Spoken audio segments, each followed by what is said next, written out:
I have performed 17 exorcisms in my 43 years as a priest.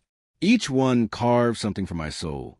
But Sarah Elizabeth Thornton, though that wasn't her real name, she took something I didn't know I could lose. When I close my eyes now, I still see hers. Wide open, staring, for 72 hours straight. Those green eyes never closed, never blinked, never showed mercy to the darkness that had claimed her. The call came on a Tuesday in October 1987. Dr. Margaret Winters, a psychiatrist from Johns Hopkins, spoke in the careful tone of someone who had exhausted every rational explanation. "Father Martin, I have a patient. 17 years old. Catatonic for 6 weeks, but..." She paused, and I heard her light a cigarette through the phone. But her eyes never closed. Medical scans show nothing. No drugs, no trauma we can identify. And Father, she knows things. When I arrived at the Thornton family home in Annapolis, the autumn air itself felt heavy, oppressive. The house was a colonial revival, respectable and well-kept, with a carefully manicured lawn that spoke of suburban normalcy. But the moment I stepped onto the front porch, my rosary grew cold against my chest. The temperature difference was subtle but unmistakable, like walking from a sun-warmed street into the shadow of a cathedral. Mrs. Dorothy Thornton met me at the door. 45 years old, graying blonde hair pulled back severely, eyes red-rimmed from weeks of sleepless vigil. Her husband Robert stood behind her, a successful attorney who looked like he'd aged a decade in 2 months. "She's upstairs," Dorothy whispered, though I hadn't asked. "She's been waiting for you." The family led me through a house that felt wrong in ways I couldn't immediately identify. Family photographs lined the hallway. Normal scenes of birthdays, graduations, family vacations, but something in the composition felt disturbed. It took me 3 visits to realize what bothered me. In every photograph taken in the last 6 months, Sarah's eyes were looking directly at the camera, even when she wasn't supposed to be the subject. Sarah's bedroom was on the 2nd floor, facing east. When I entered, she was sitting upright in bed, wearing a simple white nightgown, her dark hair brushed and neat. Her parents clearly maintained her physical care, but what struck me immediately wasn't her stillness. It was her eyes, green as bottle glass, fixed on a point somewhere behind my left shoulder, unblinking. I counted 30 seconds, 60, 2 minutes. "Sarah," I said softly, approaching the bed, "my name is Father Martin. I'm here to help you."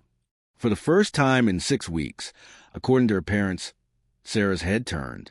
Those green eyes fixed on mine with an intensity that made my breath catch. And then she smiled, not Sarah's smile, but something else wearing her face. "You're late," she said in a voice that carried harmonics no human throat should produce. "I've been watching the clock. 72 hours and 17 minutes. That's how long this will take. I have learned, through decades of spiritual warfare, that demons rarely lie about duration. They enjoy the psychological torture of precise prediction." When she spoke those words, I knew we were entering something unprecedented in my experience. The temperature in the room dropped another 5 degrees. My breath began to mist. And Sarah Elizabeth Thornton, whatever was using her voice, began to laugh. The demonic knows our weaknesses before we do. It counts our heartbeats and measures our fear, but it cannot count the prayers we haven't yet spoken. I spent that first night in prayer and observation, establishing what the church calls spiritual reconnaissance. Sarah's condition defied medical explanation, but spiritual warfare operates by different laws. What appeared to be catatonia was actually a form of demonic theater, a performance designed to convince observers that the victim was unreachable, when in fact something else was broadcasting from behind her eyes. The signs were subtle but unmistakable to trained perception. Sarah's breathing was too regular, too controlled. Her pulse, when I checked it, was exactly 60 beats per minute, never varying, even when I made sudden movements or spoke sharply. Most telling was her gaze. She tracked movement with peripheral vision, while maintaining the fiction of staring straight ahead. Whatever was using her body was far more aware of its surroundings than it wanted us to believe. Dr. Winters had provided Sarah's medical file, but the spiritual history was what concerned me. 3 months before her breakdown, Sarah had begun experimenting with what her mother called fortune-telling games. Tarot cards purchased at a local bookstore, Ouija board sessions with friends, attempts at automatic writing, classic doorway behaviors, seemingly innocent activities that create spiritual vulnerabilities. The breakthrough came during my second night of vigil. I was praying the litany of saints when Sarah's head snapped toward me with mechanical precision. "Father Thomas Aquinas Malachi Martin," she said in that harmonically impossible voice. "Born September 17th, 1921, in County Kerry, Ireland. Ordained June 29th, 1954. You performed your first exorcism in Rome, 1963. The possessed man was named Giuseppe Benedetti, and he died during the ritual. The blood in my veins turned to ice water. Giuseppe's case had been sealed by Vatican decree. No written record existed outside the secret archives. Only 3 people alive knew those details, and 2 of them were cardinal prefects who had never spoken of it publicly. "How do you know this?" I asked, though I already understood the answer. Sarah's smile widened beyond the natural limits of human facial muscles. "We know everything about you, Thomas. Every sin, every doubt, every moment you question your vocation. We know about the night in 1967 when you almost left the priesthood. We know about Sister Catherine Marie and what you felt when you looked at her during Vespers. The assault was expertly crafted. Demons don't reveal forbidden knowledge randomly. They select information calculated to undermine the exorcist's spiritual authority. Sister Catherine had been a beautiful young nun who had briefly tested my vocation through simple human attraction. I had confessed those feelings and resolved them through prayer and penance, but the memories still carried shame. Your knowledge comes from the father of lies, I said, maintaining eye contact despite the terror building in my chest. Everything you know is twisted by the evil that speaks through you. Is it? Sarah's voice dropped to a whisper that somehow filled the entire room. Then why have you told Bishop McCarrick about the real reason you left Rome? Why have you confessed what you saw in the Vatican basement that night in 1969? This was information I had never spoken aloud, never written down, never shared with any human soul. The demon was accessing knowledge that existed only in my memory and in the spiritual realm. We were dealing with a high-level intelligence, something that had been watching, cataloging, preparing for this confrontation for decades. I reached for my crucifix, and Sarah's eyes finally blinked, once, slowly, like a camera shutter closing. When they opened again, they were filled with intelligence that was ancient, patient, and absolutely malevolent. 70 hours and 43 minutes remaining, Thomas, and we haven't even begun to fight. The demon's greatest weapon is not supernatural power. It is a shame we carry in silence. Every secret becomes ammunition. Every unconfessed weakness becomes a doorway. By the 3rd day, I understood we were fighting something far more organized than a simple possession. Sarah's condition was deteriorating physically. Her skin had taken on a grayish pallor. Her lips were cracked despite constant hydration, and dark circles had formed beneath those never-closing eyes. But the intelligence speaking through her was growing stronger, more articulate, more strategically focused. The formal exorcism began at sunrise on Thursday. I had spent the previous night in prayer and fasting, preparing both spiritually and practically. The room had been cleared of all but essential furniture. Crucifixes were positioned at cardinal points. Holy water blessed personally by Cardinal O'Connor stood ready, and my copy of the Rituale Romanum lay open to the prayers of exorcism. Sarah's parents waited downstairs with Dr. Winters and Father Michael Kowalski, a younger priest I had requested as witness and spiritual support. The church requires witnesses for exorcisms, partly for documentation, and partly because the psychological toll on a single priest can be devastating. In nomine Patris, et Filii, et Spiritus Sancti, I began making the sign of the cross. The response was immediate and violent.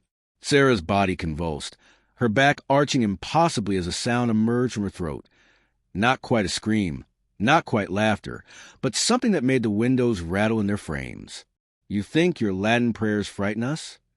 The voice that emerged was no longer Sarah's. It was deeper, older, carrying accents from languages that predated recorded history.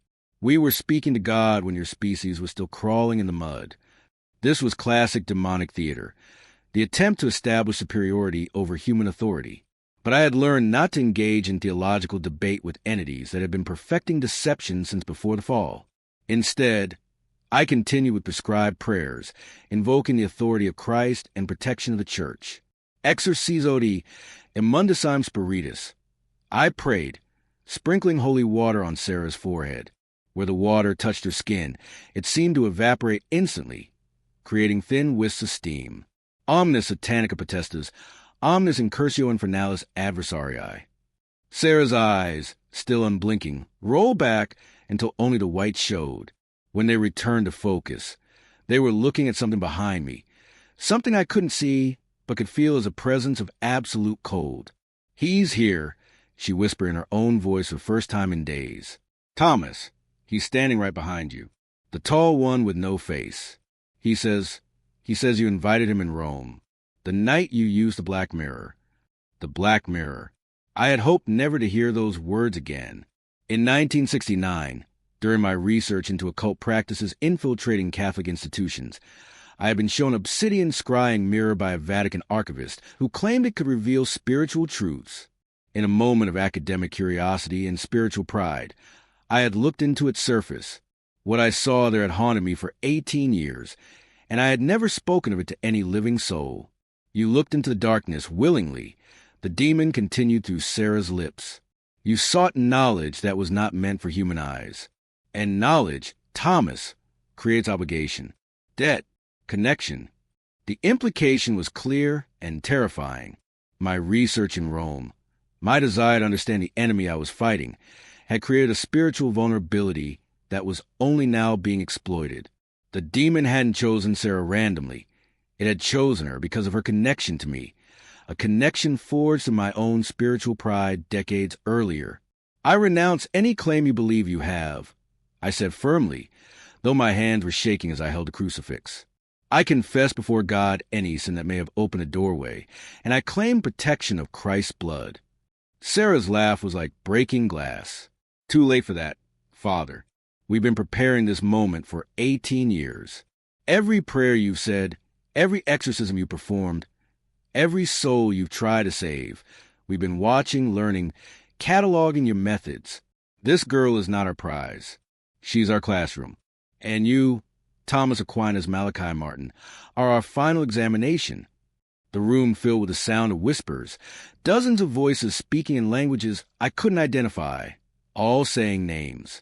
Names of people I had tried to help, names of demons I had confronted, names of priests who had died during exorcisms I had witnessed. The roll call of my entire spiritual career, laid out like evidence in a cosmic trial. And through it all, Sarah's green eyes stared at me, unblinking, reflecting something that looked like pity. The enemy knows our history better than we do. Every victory becomes a lesson for them. Every defeat becomes a weapon against us. But they cannot learn the one thing that defeats them: genuine humility before God. The fourth day brought revelations that shattered my understanding of spiritual warfare. Sarah had not moved from her position in 18 hours, yet her body showed no signs of muscle fatigue or circulation problems. The entity controlling her had suspended normal human physiology, a demonstration of power that went far beyond simple possession. During the early morning hours, while praying in the office of readings, I noticed something that made my blood run cold. The shadows in the room were moving independently of their light sources. When I raised my hand, its shadow fell normally on the wall. But Sarah's shadow, the dark outline cast by the bedside lamp, was moving separately, gesturing, pointing at objects around the room. "You're beginning to see," Sarah said without moving her lips. The words seemed to come from the walls themselves. "The boundaries are thinner than your church teaches. What you call possession is just a surface layer. We don't invade your reality, Thomas. We reveal that reality was never what you believed it to be." This was a sophisticated theological argument, more dangerous than simple blasphemy because it contained elements of truth. The material world does exist in constant interaction with spiritual dimensions. What the demon was suggesting was that evil had always been present hidden, controlling events from behind the visible realm. "Show me," I said, though every instinct screamed against the words. It was exactly what the entity wanted. Curiosity, the desire for forbidden knowledge that had compromised me in Rome. Sarah's shadow pointed to the window. Outside, the neighborhood looked normal in the pale morning light. Suburban houses, parked cars, a jogger running past. But as I watched, the shadows began to move wrong. The jogger's shadow split into 2, then 3, then dozens of dark figures running alongside him. The shadow figures were larger than they should be, with elongated limbs and movements that suggested they were not quite human. Every person carries them, Sarah's voice continued. Attachments, influences, whispers they mistake for their own thoughts. Your neighbor, Mrs. Patterson, has carried the same demon for 37 years. It's the voice that tells her to hurt her grandchildren when they visit. She thinks it's just stress, irritation, normal grandmotherly frustration. But we know better. I forced myself to look away from the window, but the demon wasn't finished. The mail carrier, Robert Chen, hears our voice every morning when he looks in the mirror. You're worthless, we tell him. Your wife would be happier without you. He's been planning his suicide for 6 months, and he thinks the thoughts are his own. On Tuesday, he'll finally listen. The horror was not in the supernatural manifestations. It was in the casual revelation of humans suffering, the matter-of-fact description of lives being destroyed by invisible influences. If even half of what the demon claimed was true, the scope of spiritual warfare was far beyond anything the church officially acknowledged. Why are you telling me this? I asked. Sarah's head turned toward me with mechanical precision. Because knowledge creates responsibility. Now you know about Mrs. Patterson's impulses, about Robert Chen's despair. Will you intervene? Will you knock on their doors and explain about demonic influence? Will you perform exorcisms on half the neighborhood? The trap was elegant and devastating. The demon was forcing me to choose between ignorance and an impossible burden of knowledge. If I ignored what I had been shown, I was complicit in future harm. If I acted on it, I would be dismissed as mentally unstable and lose my authority to help anyone. And if you do nothing, Sarah continued, when Robertson hangs himself in his garage next Tuesday, you'll know you could have prevented it. That knowledge will poison every prayer you say, every mass you celebrate, every confession you hear. You'll see our influence everywhere, and you'll be powerless to stop it. The temperature in the room dropped so suddenly that my breath formed visible clouds. The holy water in my aspergillum froze solid. And for the first time since the exorcism began, Sarah's eyes finally blinked, a slow, deliberate closing and opening that lasted several seconds. When her eyes opened again, they were completely black. No iris, no pupil, just endless darkness that seemed to extend far deeper than any human eye socket could contain. 62 hours remaining. Thomas, are you beginning to understand what you're really fighting? The most dangerous knowledge is not what the demon reveals about itself, but what it reveals about the world around us. Truth becomes a weapon when it exceeds our capacity to bear it. Day 5 nearly destroyed me. I had been maintaining the vigil for over 100 hours with minimal sleep, sustained by prayer, coffee, and the occasional piece of bread brought by Mrs. Thornton. My body was exhausted, but my spirit was being systematically dismantled by an intelligence that had been studying human psychology for millennia. The demon had shifted tactics. Instead of theological arguments or supernatural displays, he began a relentless psychological assault focused on my deepest fears and regrets.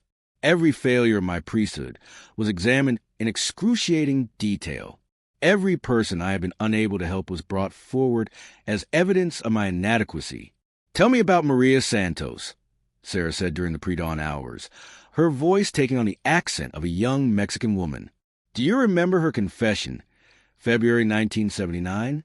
She was 14 years old, pregnant by her stepfather, terrified to tell anyone.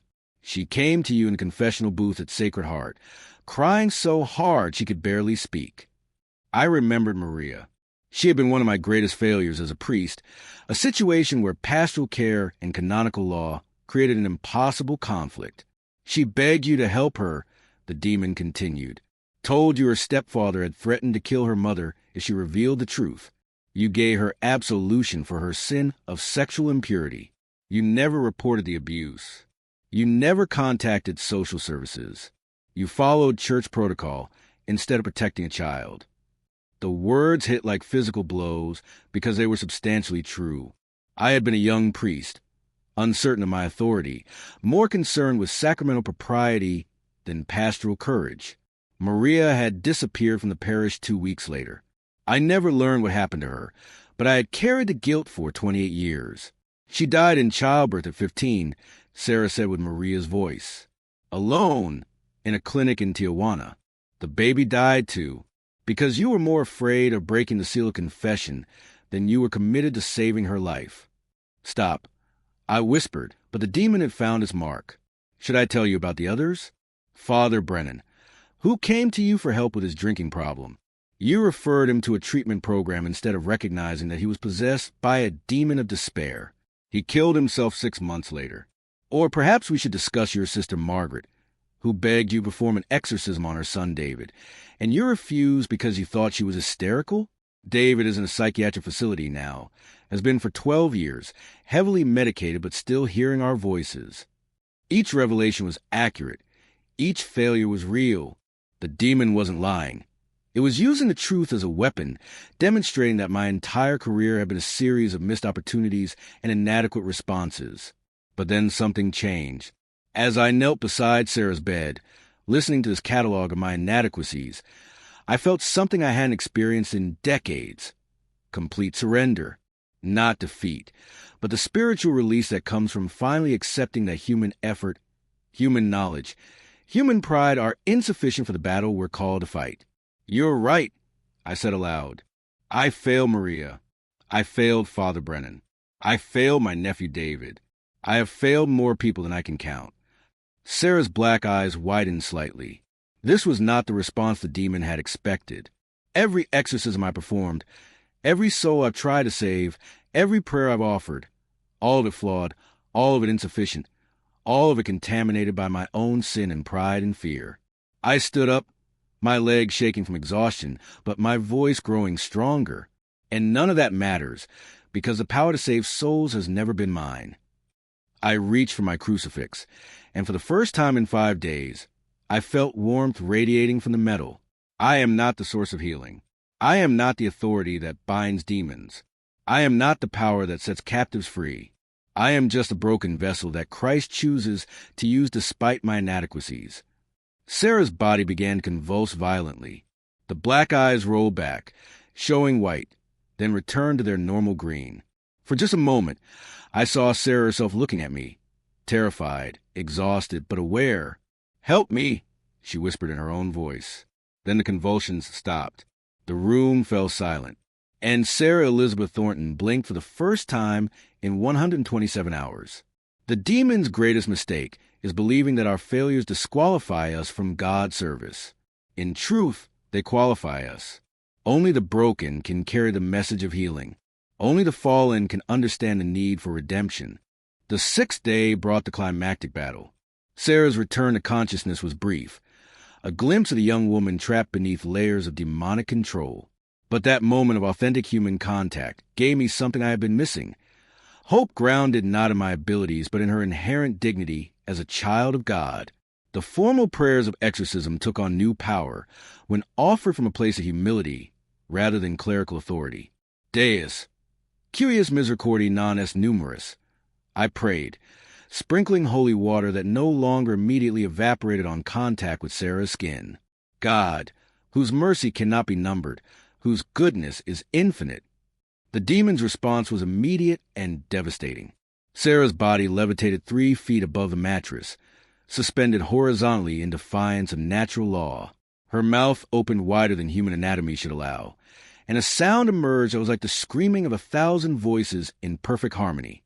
The windows in the room shattered outward, and every piece of furniture not nailed down was thrown against the walls. But I continued praying. Respice propitious ad famulum tuum, Sarah, I said, maintaining eye contact with those green eyes that had now begun to show tears. Look favorably upon your servant, Sarah, who is tormented by the assault of evil spirits. She is not yours, the demon roared through Sarah's impossibly distended mouth. We claimed her before her birth. Her great-grandmother, Esther Blackwood, sold her family line to us in 1892. We have legal right to this bloodline. This was new information and potentially crucial. Generational curses, spiritual contamination passed through family lines, required different approaches than simple individual possession. If Sarah's great-grandmother had indeed made some form of pact with demonic forces, that would explain both the severity of the possession and the entity's confidence in its claims. What was the nature of Esther Blackwood's agreement? I asked. Sarah's levitating body rotated slowly until she was facing me upside down, her hair hanging toward the floor. Power, she said in a voice that was neither Sarah's nor the demon's, but something older and more tired. Esther wanted to save her dying husband. We offered her the knowledge of healing, the ability to cure diseases that doctors couldn't touch. In exchange, every fourth generation of her bloodline would serve as our vessel. The mathematics were clear and terrifying. Esther Blackwood, born around 1870. Her children's generation would be the first. Their children, born around 1920, would be the second. Their children, born around 1950, would be the third. And Sarah, born in 1970, would be the fourth generation. The payment on a debt contracted nearly a century earlier. Show me the original agreement. I demanded. This was a calculated risk. If a literal pact existed, it might contain clauses that could be used to invalidate the demon's claims. Sarah's body descended slowly until she was sitting upright on the bed again. Her eyes rolled back, showing only white, and when they returned to focus, they held an expression of ancient cunning. Very well. She extended her right hand, palm up. As I watched, words began to appear on her skin, not written, but somehow burned into the flesh from within. The text was in Latin, written in what appeared to be dry blood, and it laid out the terms of a formal spiritual contract. Pactum inter Esther Blackwood et Principem Tenebrarum. It began. Agreement between Esther Blackwood and the Prince of Darkness. The terms were exactly as the demon had described. Healing knowledge in exchange for generational servitude. But as I read more carefully, I noticed something that made my heart race. The contract specified that the fourth generation descendant would serve as a vessel usque ad mortem vel liberationem per sanguinem Christi, until death or liberation through the blood of Christ. The liberation clause was standard in most demonic contracts, a requirement imposed by divine law that even the most binding spiritual agreements must include an escape provision. The question was whether Sarah, in her current state, could consciously choose that liberation. Sarah, I said, speaking directly to the young woman I hoped was still present beneath the demonic overlay. Do you choose freedom? Do you renounce any claims made upon your bloodline? And do you accept the sacrifice of Christ as payment for your liberation? For a moment, nothing happened. Then Sarah's own voice, weak but clear, emerged from her lips. Yes, I choose freedom. The demon's scream of rage shook the entire house. Sarah's body convulsed one final time, her back arching until I thought her spine might snap. And then, suddenly, she collapsed onto the bed, unconscious but breathing normally. For the first time in 6 days, Sarah Elizabeth Thornton's eyes were closed. Every soul has a choice. Every contract has a liberation clause. Every prison has a key. But freedom must be chosen, not imposed. The demon's greatest fear is not our power, but our willingness to choose God despite the cost. Sarah slept for 18 hours. When she finally woke, it was with confusion of someone emerging from a long, dark dream. She remembered fragments, voices that weren't her own, feeling trapped in her own body, the sensation of being watched by something that lived behind her eyes. But the memories were fading quickly, which was a mercy. The physical toll was severe, but not permanent. She had lost 20 pounds during the ordeal. Her voice was hoarse from the supernatural vocalizations, and she would need weeks of physical therapy to recover full muscle strength. But the psychological integration was remarkably smooth. Whatever protections had been put in place during the exorcism seemed to be holding. Dr. Winters documented the case as a severe dissociative episode with unusual neurological symptoms, resolved through intensive pastoral counseling. The psychiatric terminology was inadequate, but it provided a framework that allowed Sarah to return to normal life without the stigma of having been possessed. The Thornton family's reaction was complex. Relief at their daughter's recovery was mixed with the trauma of having witnessed supernatural events that challenged their understanding of reality. Robert Thornton, the attorney, struggled particularly with experiences that couldn't be rationalized or explained through normal means. "Did that really happen?" he asked me privately, 3 days after Sarah's recovery. The levitation, the voices, the things she knew that she couldn't have known. "What do you think happened?" I replied, though I knew the answer was unsatisfying. "I think my daughter was possessed by a demon, and you saved her life through an exorcism that lasted 3 days. He paused, running his hands through his hair. "And I think admitting that out loud makes me sound insane. This is a hidden cost of genuine spiritual warfare, the isolation that comes from experiencing realities that cannot be shared with most people." The Thorntons would carry the knowledge of what they had witnessed, but they would rarely speak of it, even to each other. The supernatural, once encountered, becomes a secret that separates those who have seen from those who haven't. But there were also gifts that emerged from the ordeal. Sarah's artistic abilities, which had been developing before the possession, flourished in the months following her recovery. Her paintings showed a depth of spiritual insight that was remarkable for her age. She seemed to see beauty in ordinary things with unusual clarity, as if her vision had been purified by passing through darkness. More significantly, Sarah felt called to help others who were experiencing spiritual oppression. She developed an ability to recognize the signs of demonic influence that surpassed my own trained perception. Within 2 years, she was assisting with cases across the East Coast, serving as a bridge between the possessed and their exorcists. "I understand what it feels like to be trapped," she told me during one of our follow-up sessions. "I know the terror of having something else control your voice, your thoughts, your body, but I also know that freedom is possible. That gives me something to offer that other people don't have." The generational curse on the Blackwood bloodline was definitively broken.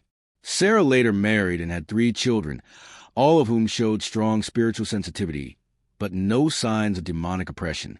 The debt contracted in 1892 had been paid in full through willing sacrifice and conscious choice.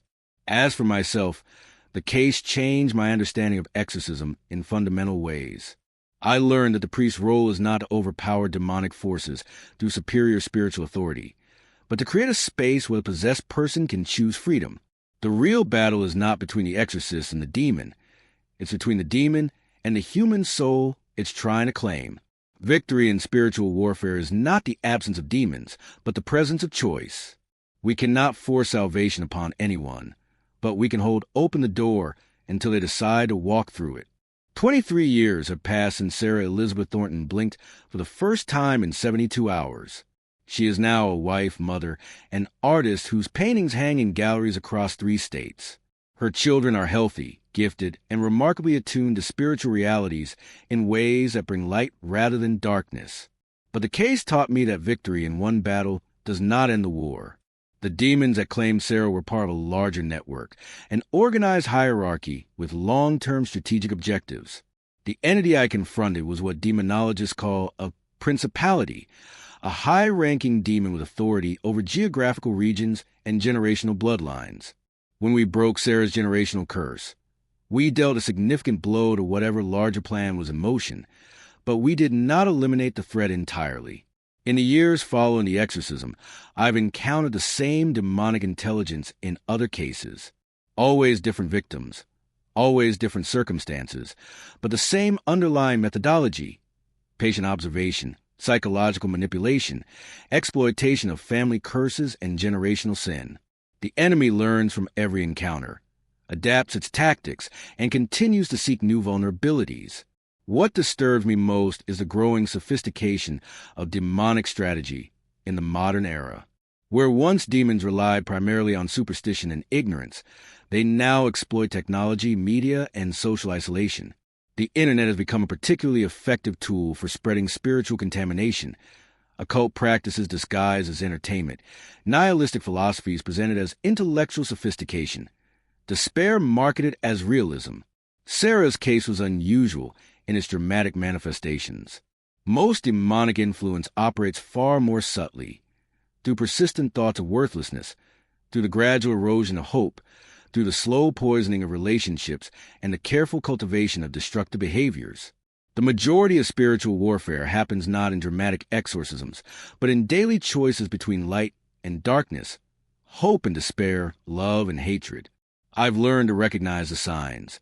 The person who suddenly becomes obsessed with death, the student who abandons academic pursuits to pursue occult practices, the spouse who begins to hear voices encouraging violence against their family, the child who develops an inexplicable fear of religious symbols.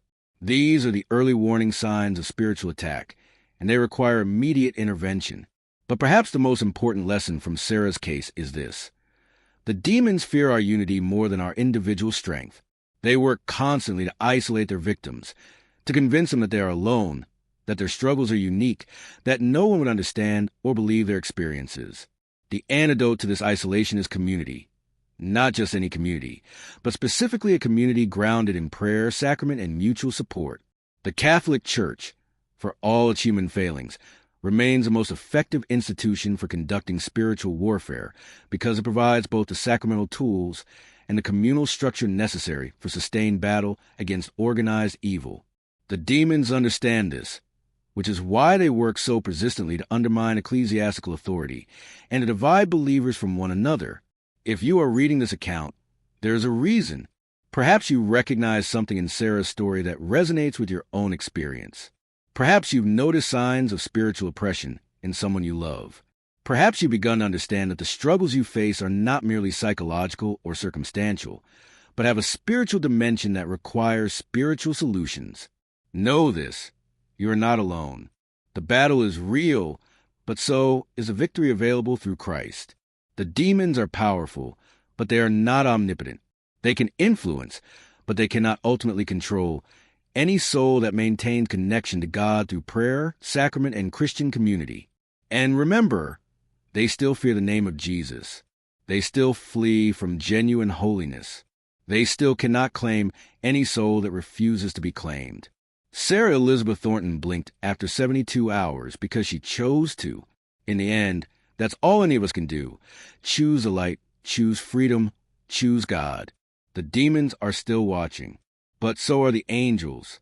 And the outcome of every battle depends on which side we choose to strengthen through our daily decisions. The war between good and evil is fought not in spectacular battles, but in the quiet moments when we choose hope over despair, truth over deception, love over hatred. Every prayer is a victory. Every act of kindness is a defeat for darkness. Every choice to forgive rather than revenge is a triumph of light. Be vigilant. Be prayerful. Be ready. The enemy is patient, but God is eternal. If you have experienced unexplained spiritual phenomena, persistent negative thoughts that seem foreign to your normal thinking patterns, or if someone close to you has begun exhibiting signs of spiritual distress, do not investigate alone. Contact your local Catholic diocese and request guidance from a priest trained in spiritual discernment. Some battles require the authority and protection that only comes through the Church's sacramental system. The demons want you to believe you are powerless. This is their greatest lie. You are beloved by God. You have been redeemed by Christ. You are protected by angels. Choose accordingly.